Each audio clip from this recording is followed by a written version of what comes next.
Morning, you guys, it's Karen. I thought I would come and just talk to you briefly about the empty Bondi Sands skincare tubes that I have, because I have used them all up except for the one that was in the exact same tube as this, and it was called night cream. I think it was just called night cream or nighttime something, and I didn't like that one. Do you remember when I did the review I said it made my skin feel tight? And so I used it a few times and just thought, no, it's just, life is just too short.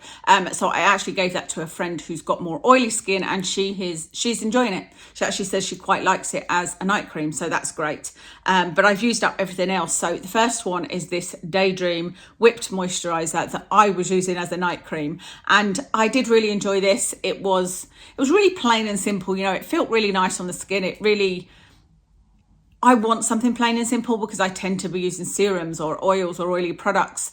And so my night cream may not penetrate them. So I don't really want my night cream to have anything in it. I want it just to be a plain and simple, seals everything in and doesn't make my skin feel tight, you know, makes my skin feel moisturized, and that's what this did. So it is very nice, and it's something I would repurchase, but I'm not like loving it, rushing out to get another one. Kind of a similar story with this Sunny Days. This is the SPF 50 moisturizer.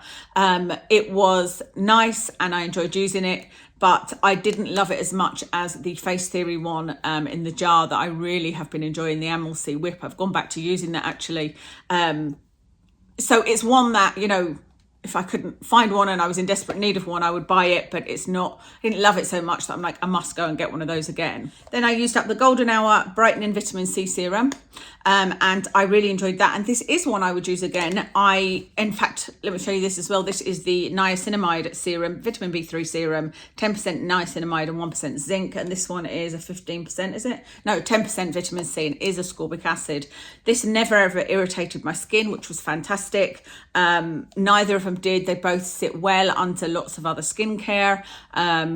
Really enjoyed both of these, and they are definitely serums I would buy again. And in fact, I showed you in a haul video that I've bought 2 new serums from Bondi Sands. One is a kind of light exfoliant, and the other one is a bakuchiol serum. So it'd be interesting to see how I find them, because it seems like I enjoy their serums. I'm definitely a sucker for new skincare. I really like the packaging, I have to say. These little tubes are really easy to use, these little bottles. I like them, but there seems to be a lot of skincare coming out. Every time I go onto the Boots website and look at their new part, there's a lot of new skincare, but I'm not that interested in new expensive skincare, because I feel like it's something that I use a lot, you know, and I don't ever feel like there's a need to spend that much on skincare. Perhaps that's the wrong idea to have, but the expensive skincare I have tried has normally just been full of fragrance. Anyway, so that's everything for skincare. Like I said, just a quick update on what's going on with me, because I know that some of you don't follow my Life as a Zebra channel. That is another YouTube channel that I have. I've got 2 other YouTube channels. Life as a Zebra, which is all about basically health, because I have Ehlers-Danlos and these migraines and whatnot. And I talk about every health issue over on there in detail. And I talk about supplements and what's going on with my migraine, etc., etc. And then I've also got a channel for my dog, Watson the Warrior. That's been going on for many, many years. There's grooming videos and training videos and vlog videos. But I know that some of you won't follow the Life as Zebra. So just to give you a quick update on what's going on with my migraines, February was an unbearable month, to be honest. I had 1 migraine-free day in the whole of February. So that was pretty awful. Not only that, but I do have, I have medication that I can take maximum 3 times a week for it, and I can take it once a day, and that gives me, sometimes it gives me like 3 hours relief, sometimes it gives me 8 hours relief, sometimes it gives me no relief at all. So it's really, really what's the word? That sun's thrown me right off. I can't think of the word. Variable, you know, I never know if it's going to work for me and how long it's going to work. I do have an amazing neurologist who has given me a double dose of an injection that it worked for the first month. So it worked in December, it didn't work in January, it didn't work in February. So I just injected this week, a couple of days ago, a double dose of that. So he wants to see how I get on with that. So I've now got to wait 3 months, so March, April and May, and then I've got an appointment at the end of May to see him. If this doesn't help, then there's another injection I can take, but I have to wait 3 months before taking it. And for the next 3 months, there's not really much I can do other than put up with it, you know, because you have to give it the 3 months to try it. So it's hard going, but at least there's hope, you know. But you'll know what's happening if you see an absence of videos. That's what's going on with migraines. And then I also mentioned in a video, which I can't remember if it was on this channel or on the Life is a Zebra channel, but I mentioned how I have found a lump in my breast, unfortunately, and been to the GP, of course. She can feel the lump, and so she has sent me for an urgent scan appointment. Now, despite it being under the 2-week rule, they are very behind at the hospital that I need to go to.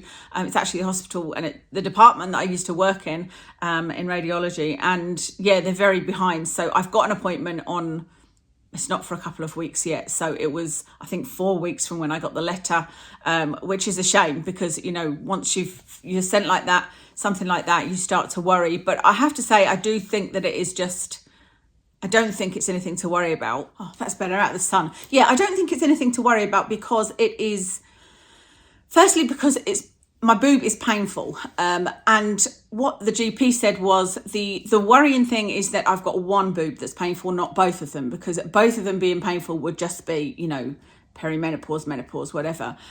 Because one of them is painful and it's on the side where the lump is, that's where it's more concerning.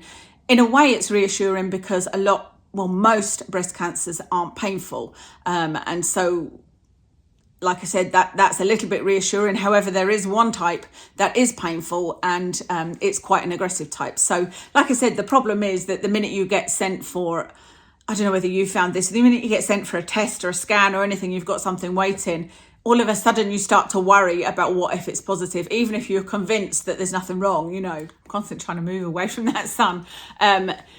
What was I saying? Yeah, I've got enough to worry about with the migraines, you know, so I'm trying to push that aside. Lighting and where to film and what to film with is a bit of an issue for me because this is a bit boring, I apologise, but just so you know why there's all these kind of changes going on. My usual setup is in my study and I just got it perfect. However, the lighting in there, which I've got 2 big soft boxes, is a migraine trigger. So I have tried to change to LED lighting, but it was... I did one video which you guys said was good because it was very sort of focused and there was shadows around me. But that day was a very bright day. Any other day I've tried to film, it just doesn't work. So I'm now trying to film as I am today on my mobile phone. That only works to a certain point. It works when I've got the natural light in here in the living room. I've had to buy and use a different microphone. Finally got one that works. If I do it in the kitchen, which I did last time, it was actually too echoey and I had to sort of change the sound a lot. And yeah, it's not ideal adding more things on for me to be, you know, sitting at the computer for longer. In here is not too bad at all, but the only thing is I have to sit at the exact distance from the screen, unlike with the professional camera where you can, you know, turn it and do a close-up, because I was thinking of doing a get ready with me this morning. I rarely do them, but then I realized I couldn't do it because I'd need to sort of sit right in front of the phone, you know, like this, and also I get a lot of things popping up on the phone which are really distracting, and the microphone that I'm using doesn't fit properly. You know, there's a lot of other things. The sun coming out affects things. So I'm trying to work all of this out. So hopefully you can bear with me. And I think you like the little changes anyway. It's nice to see a different background now and then, isn't it? Anyway, that's you up to date, I think. Let me know if you bought any of those Bondi Sands and if you've tried any and what you think. I'm really quite impressed with them because, like I said, I've bought those other 2 and I'm looking forward to trying them. Yeah, that's everything for today. I shall list all of my makeup in the description below as always, and I will speak to you again soon.